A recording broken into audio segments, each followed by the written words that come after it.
Hello friends, physics classes में आपका स्वागत है। फ्रेंड्स, आज हम एकांक ध्रुव यूनिट पोल की परिभाषा याद करेंगे। ये यूनिट पोल की परिभाषा जो है ना, वो छात्र याद कर लेते रट लेते हैं, वो समझ में नहीं आता है।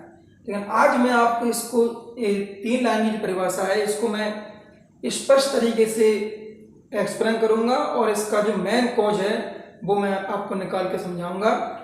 तो सबसे पहले हम क्या करते हैं, एक दंड चुंबक लेते हैं। सपोज करिए ये हमने दंड चुंबक लिया,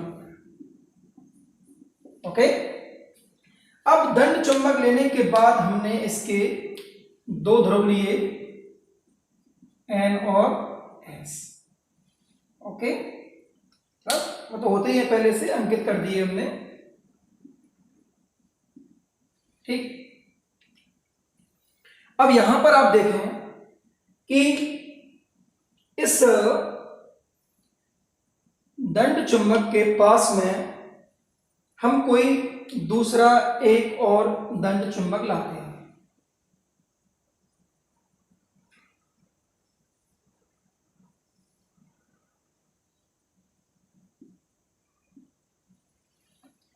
ओके,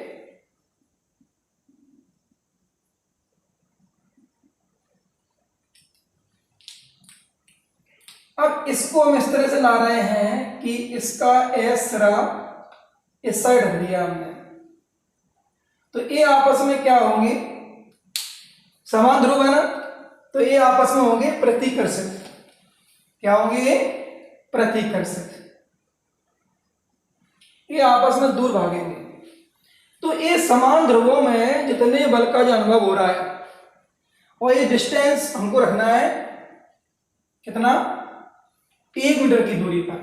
एकांक ध्रुव वह ध्रुव होता है जो निर्वात में उससे 1 मीटर की दूरी पर स्थित समरूप ध्रुव को 10⁻⁷ न्यूटन के बल से क्या करता है, प्रतिकर्षित। तो यहां पर हम और आपको मैथमेटिकल रूप में निकाल के दिखाएंगे।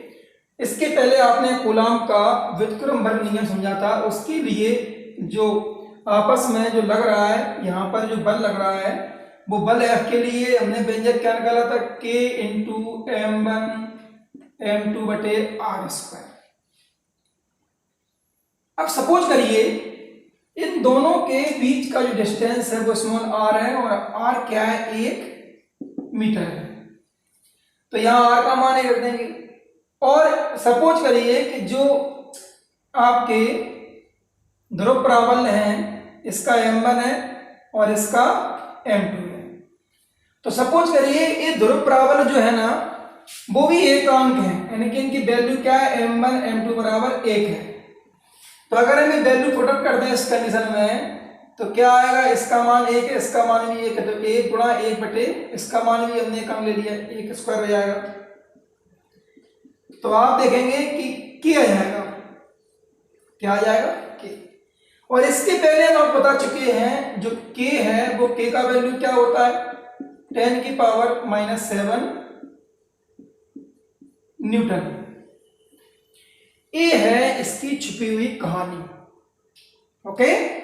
अब आप समझ में आ गया होगा आपको परिभाषा कहां घूम रही है और परिभाषा कैसे घूमती है। इसके घूमने केवल यही लॉजिक है जो मैंने आपको स्पष्ट कर दिया कि एकांक ध्रुव, ये ध्रुव एकांक क्यों है, क्योंकि हमने m1 m2 बराबर 1 ले लिया है।